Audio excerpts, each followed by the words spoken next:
Israel के हमले के बाद अमेरिका की पहली प्रतिक्रिया सामने आई है। अमेरिका ने कहा है कि ईरान पर इजराइल के हमलों के बाद दोनों शत्रु देशों के बीच सैन्य हमले बंद हो जाने चाहिए। साथ ही अमेरिका ने तेहरान को चेतावनी दी कि वह इजराइल के खिलाफ कोई जवाबी कार्रवाई न करे। अमेरिका ने कहा है कि ईरान पर इजराइल के हमलों के हिसाब बराबर हो चुका है। अब दोनों दुश्मन देशों के बीच प्रत्यक्ष सैन्य हमले बंद हो जाने चाहिए। अमेरिका ने ईरान को अब इजराइल पर जवाबी हमले करने पर अंजाम भुगतने की चेतावनी भी दे डाली है। व्हाइट हाउस के एक वरिष्ठ अधिकारी के हवाले से मीडिया में ये खबर चल रही है। इसमें कहा गया है कि अमेरिका के प्रशासन को लगता है कि इजरायली अभियान के उपरांत अब दोनों देशों के बीच सीधे सैन्य हमले बंद हो जाने चाहिए। व्हाइट हाउस के वरिष्ठ अधिकारी ने कहा कि अन्य सहयोगी देश भी सैन्य हमले बंद करने को लेकर सहमत है। अमेरिका के राष्ट्रपति जो बाइडेन को उनके राष्ट्रीय सुरक्षा सलाहकार जेक सुलिवान ने शुक्रवार को पूरे दिन अभियान के बारे में जानकारी दी। व्हाइट हाउस के नियमों के अनुसार नाम न उजागर करने की शर्तों पर अधिकारी ने बताया कि इजरायली अभियान सटीक टारगेट पर था। अमेरिका का इस हमले में कोई हाथ नहीं था। इजराइल के हमले को लेकर खबरें आ रही हैं कि ईरान ने कहा कि इजरायली हमलों में इलम, खुजिस्तान और तेहरान प्रांतों में सैन्य ठिकानों को टारगेट किया गया है।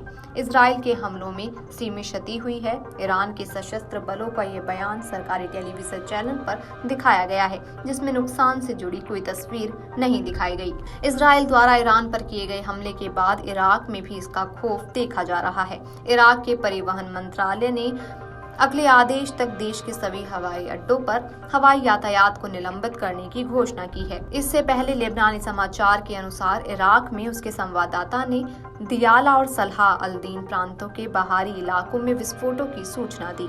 हाल के घंटों में इजरायली सेना द्वारा ईरान में किए गए हमलों के बाद ईरानी और इजरायली अधिकारियों ने भी अपने अपने हवाई क्षेत्र बंद कर दिए हैं।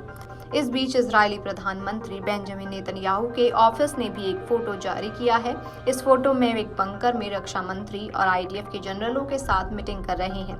ये बंकर तेल अवीव में किरिया मिलिट्री बेस का बताया जा रहा है। ईरान पर हमले के तुरंत बाद की ये तस्वीर सामने आई है। आईडीएफ ने कहा है कि तेहरान की तरफ से लगातार हो रहे हमलों के जवाब में ईरान पर हमले किए जा रहे हैं। राजधानी के आसपास कई जोरदार विस्फोट सुने जाने की पुष्टि ईरान की सरकारी टीवी ने भी की है। हालांकि धमाकों के सोर्स के बारे में कोई आधिकारिक टिप्पणी नहीं की गई। खबरों के अनुसार इजराइल की तरफ से ईरान पर एयर स्ट्राइक करने से कुछ देर पहले ही व्हाइट हाउस को इसके बारे में सूचित कर दिया गया था।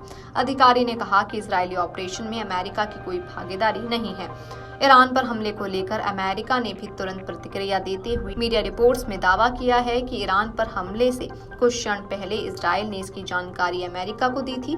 बता दें कि इससे पहले अमेरिका ने इजराइल से अनुरोध किया था कि वह ईरान के परमाणु ठिकानों पर हमला न करे। अमेरिका के नेशनल सिक्योरिटी काउंसिल के प्रवक्ता सीन सावेट ने एक बयान में कहा कि सैन्य ठिकानों पर टारगेट हमला आत्मरक्षा की कार्रवाई है। इस बीच इजरायली प्रधानमंत्री बेंजामिन नेतन्याहू के ऑफिस ने भी एक फोटो जारी कर कहा कि इस फोटो में वे एक बंकर में रक्षा मंत्री और आईडीएफ के जनरलों के साथ मीटिंग कर रहे हैं। ये बंकर तेल अवीव में किरिया मिलिट्री बेस बताया जा रहा है। ईरान पर हमले के तुरंत बाद की ये तस्वीर सामने आई है। Video desk amarujala.com। अगर आप ये वीडियो YouTube पर देख रहे हैं तो हमारे चैनल को सब्सक्राइब कर बेल आइकन दबाएं और Facebook पर देख रहे हैं तो हमारे पेज को लाइक करें।